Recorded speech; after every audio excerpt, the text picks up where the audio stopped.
Okay, so our topic that we chose for Real World Assignment 3 is The Shining, and more importantly, we're going to focus on the character in Jack Torrance.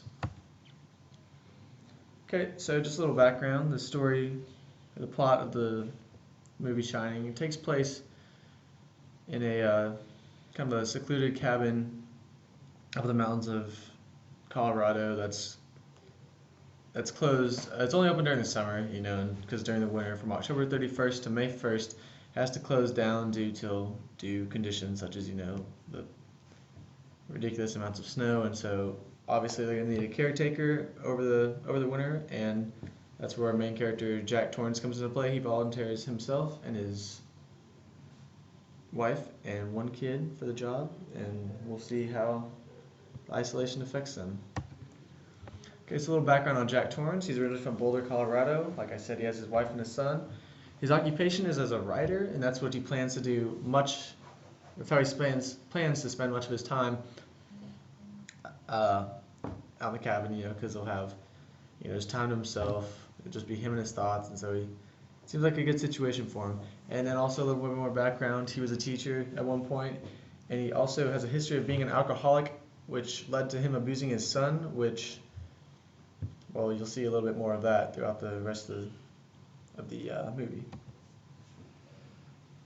Okay, so basically what happens is they're snowed in for 3 months, so, no phones, no communication with the outside world, no TV, none of that.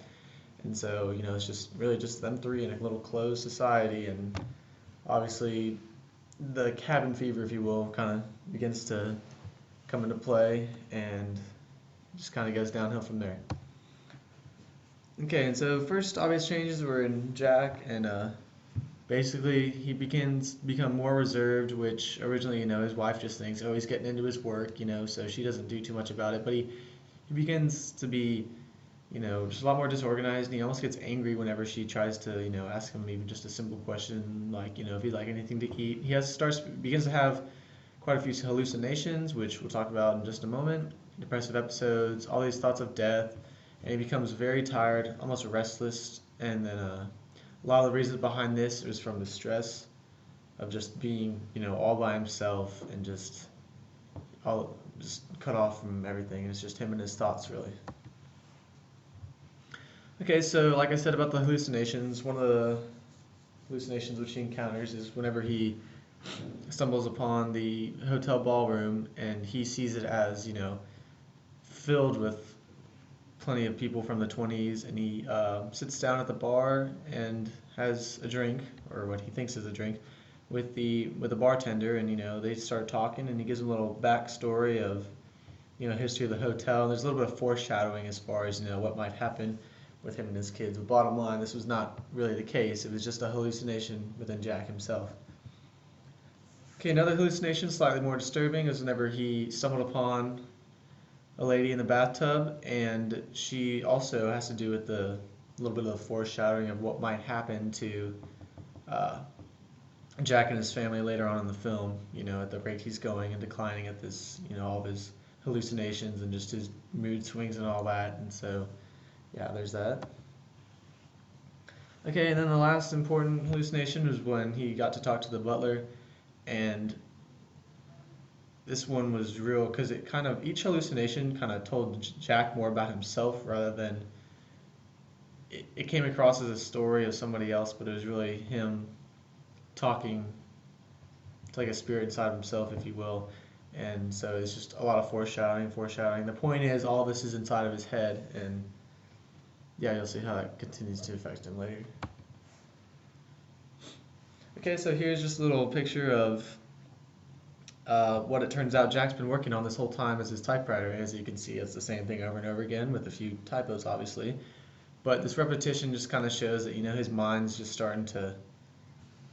he's really starting to lose it at this point. He can't even think straight, and he's just, just has I don't know, so, yeah.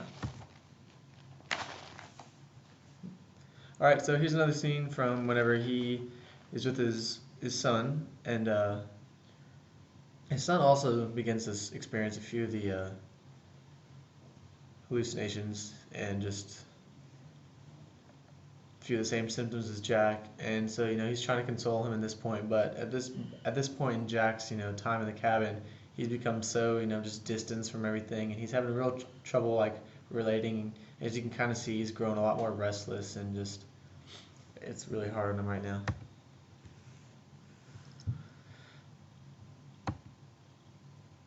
Okay, so our conclusion from all this is that Jack indeed has schizophrenia due to the voices that he hears, the hallucinations that he has, just how he becomes distanced from just everyone, and how it really starts to take a toll on him.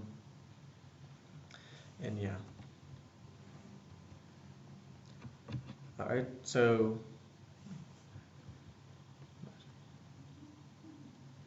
okay, so obviously we just diagnosed him as a schizophrenic, or schizophreniac, I guess.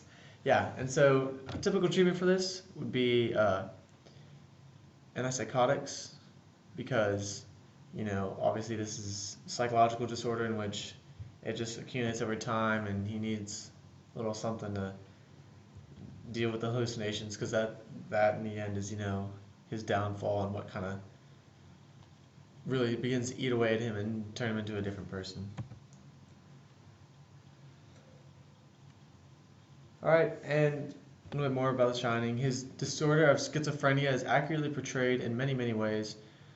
From, like I said earlier, the woman he comes in contact with, the alter ego of Johnny that he comes up with later when he's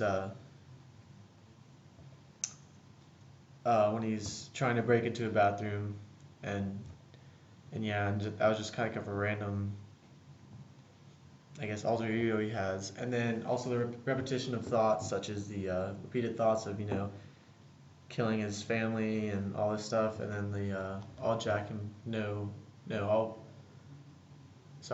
all work and no play makes Jack into a boy, which that's a prime example of that. Okay, so, and then here's us.